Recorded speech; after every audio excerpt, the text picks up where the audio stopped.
नमस्कार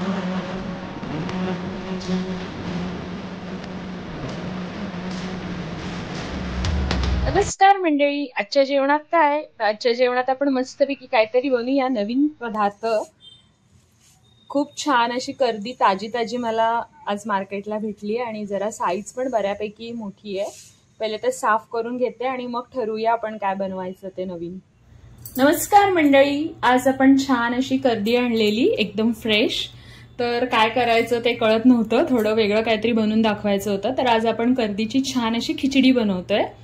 तर ती जेवढी मी कर्दी तुम्हाला दाखवलेली ती साफ करून एवढी झाली आहे. तर साधारण 300 ग्रॅमपर्यंत ती कर्दी झालेली आहे.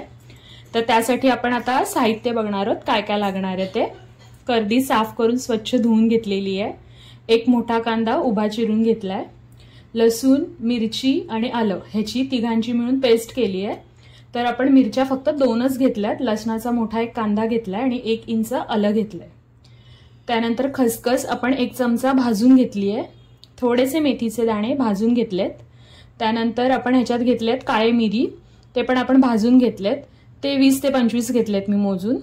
त्यानंतर आपण धणे घेतलेत 2 मोठे चमचे, ते पण भाजून घेतलेत. त्यानंतर इथे बेडगी मिरची आणि काश्मीरी लाल मिरची अशा दोन्ही मिरच्या मी 5-6 अशा घेतलेल्या आहेत आणि दोन्ही मी पाण्यात छान भिजत घातलेल्या आहेत. त्यानंतर आपण घेतली आहे बडीशेप, ती पण भाजून घेतली आहे. 1.5 चमचा बडीशेप घेतली आहे. हळद थोडीशी घेतली आहे. मीठ चवीनुसार. मसाला 1 चमचा. हिंग थोडंसं. आणि तुमच्याकडे जर ओले काजू असतील, माझ्याकडे ओले काजू होते फ्रीजमध्ये ठेवलेले, तर मी ते घेतलेले आहेत. आणि जर तुमच्याकडे नसतील तर तुम्ही जे आपले नॉर्मल सुखे मार्केटमध्ये काजू मिळतात ते घेऊ शकता आणि ते भिजत घालायचे. त्यानंतर आपण एका नारळाचं दूध काढून घेतलेलं आहे.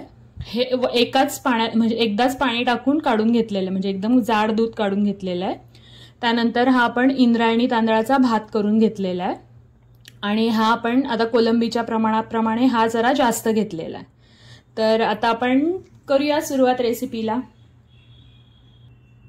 आता आपण भिजलेल्या लाल मिरच्या, त्यानंतर आपले जे काजू आहेत ओलेगर ते, धणे, काळी मिरी, बडीशेप, मेथी दाणे आणि खसखस ह्या सगळ्या गोष्टी ज्या आहेत ना त्या आपण आता एक चटणी बनवून घेणार आहोत, म्हणजे वाटण बनवून घेणार आहोत आणि मग रेसिपीला सुरुवात करूया. आता आपलं हे वाटण आहे ना ते तयार झालेलं आहे. तर आता ह्या चटणीला आपण साईडला ठेवूया आणि आता बघूया फोडणी. तर छान असे आपण आता तुपावरती फोडणी देणार आहे. तर 2 मोठे चमचे मी साजूक तूप घेतलेलं आहे. आता ह्यात आपण उभा चिरलेला कांदा आहे तो घालून घेऊया.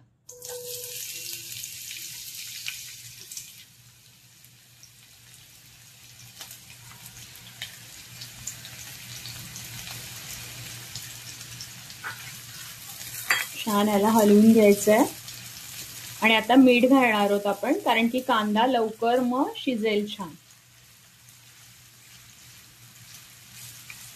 आणि हाय फ्लेम वरतीच हे शिजवायचे आपल्याला, कारण की कांदा पूर्ण आपल्याला ब्राऊन कलरचा करून घ्यायचा आहे.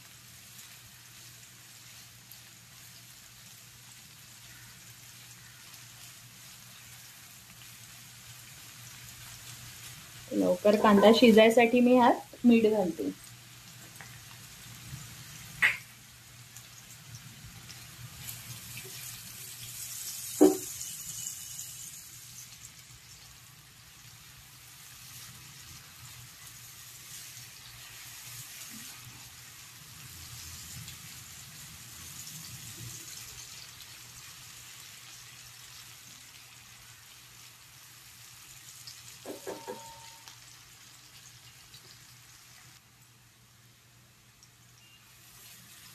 कांद्याचा रंग छान बदलायला लागलाय. आता ह्याच्यात आपण आलं, लसूण, मिरचीची जी आपण छान खरडा मारून घेतलेला आहे तो घालणार आहोत. आता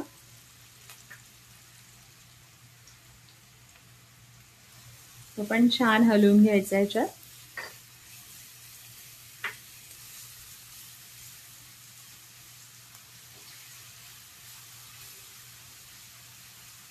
ते छान ब्राऊन रंगावरती आपल्याला शिजवायचंय. अगदी चॉकलेटी रंग येईपर्यंत परतवून घ्यायचंय छान.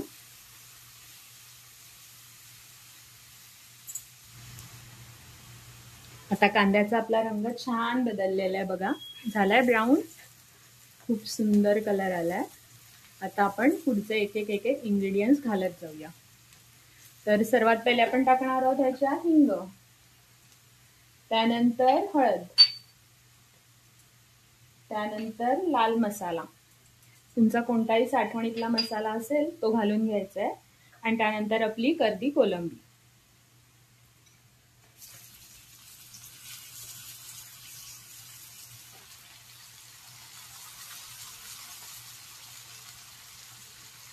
तर हिला छान आपण हलवून घेणार आहोत.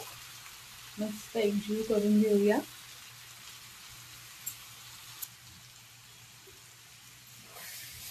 छान एकजीव करून घेऊया. आता कोळंबीला छान पाणी सुटेल, अजिबात पाणी घालायची गरज नाही. जर तुमची कोळंबी फ्रेश असेल ना तर कधीच त्याच्यात पाणी घालायची गरज नाही पडत.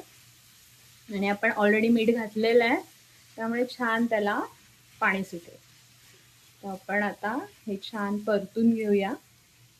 त्याच्यावर छान झाकण देऊया आपण.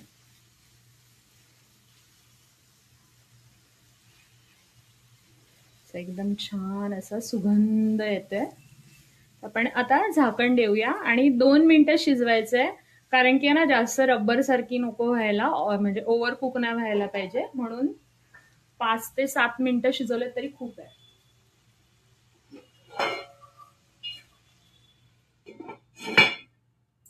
तर आपलं हे 5 ते 7 मिनिटात आपण ओपन करून बघूया.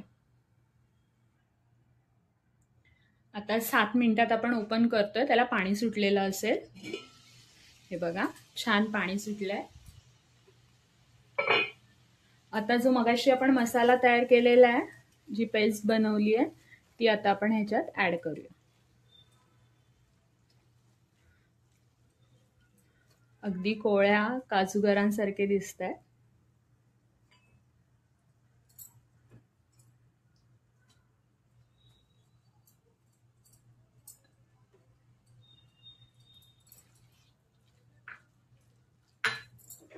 आता हाय फ्लेम करा, कारण की जी आपली चटणी आहे ती थंड आहे. थंड आहे म्हणजे साधी आहे, रूम टेम्परेचर. तर मग ती थोडी गरम व्हायला पाहिजे. मग त्याला छान एकजीव होऊन ते छान शिजून येईल.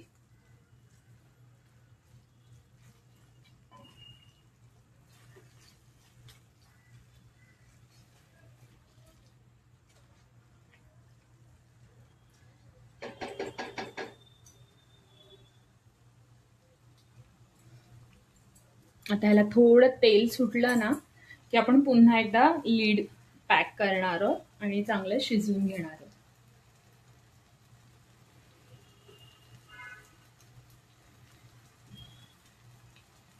हे बघा दिसतंय तुम्हाला, छान असं तेल सुटलंय.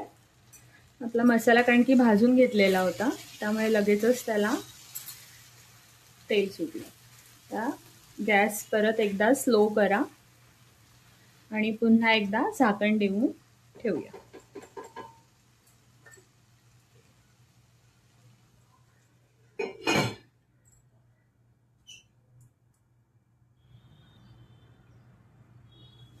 आता आपण झाकण काढून बघूया. हे बघा किती छान असा कलर पण आलाय आणि त्याला पाणी सुटलेलं आहे. आता झाकण नाही द्यायचं आपल्याला, हे पूर्ण असं शिजून घ्यायचंय. हे पूर्ण पाणी आहे ना ते आटलं पाहिजे, कारण की ह्यात आपल्याला नारळाचं दूध घालायचं आहे ना, मग आपल्याला ड्राय ग्रेव्ही पाहिजे, म्हणून ह्याला असंच ठेवून देऊया. आता झाकण नाही ठेवायचं ना, आता ओव्हर कुक होऊन जाईल कोळंबी आपली.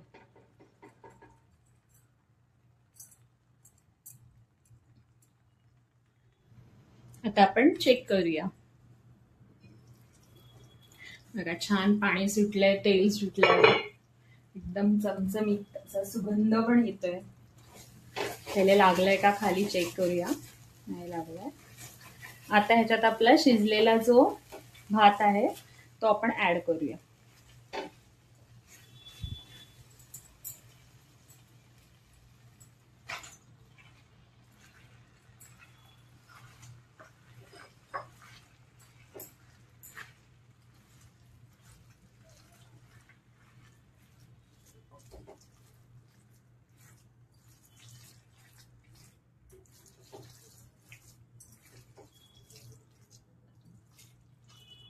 आता मी एकजीव करून घेते आणि तुम्हाला दाखवते.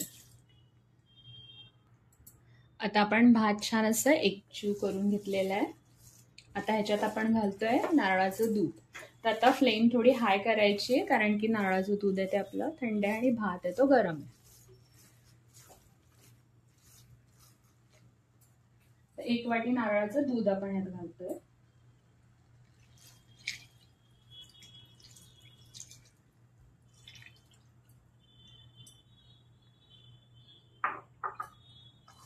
लगेच हलवायचं आहे छान आणि गरमागरम लगेच सर्व करायचं. कशी आपली खिचडी आहे ती छान फुलून आलेली आहे.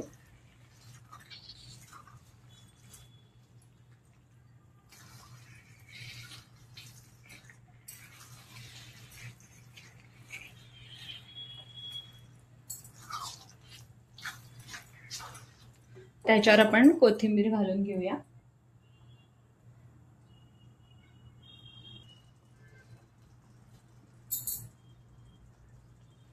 छान कोथिंबीर अशी पेरूया आणि आपला कोळंबीची खिचडी छान तयार झालेली आहे. तर आपण गॅस बंद करून घेऊया.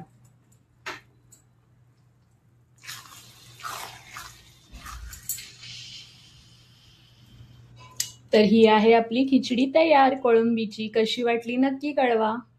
गरमागरम खिचडी खाऊन बघा आणि नक्की कळवा. आणि नवीन कुठल्या रेसिपीसाठी तुम्हाला इंटरेस्टेड असाल तर मला नक्की कळवा. जमलं तर चॅनलला सबस्क्राईब, लाईक आणि शेअर करा. तोपर्यंत नमस्कार.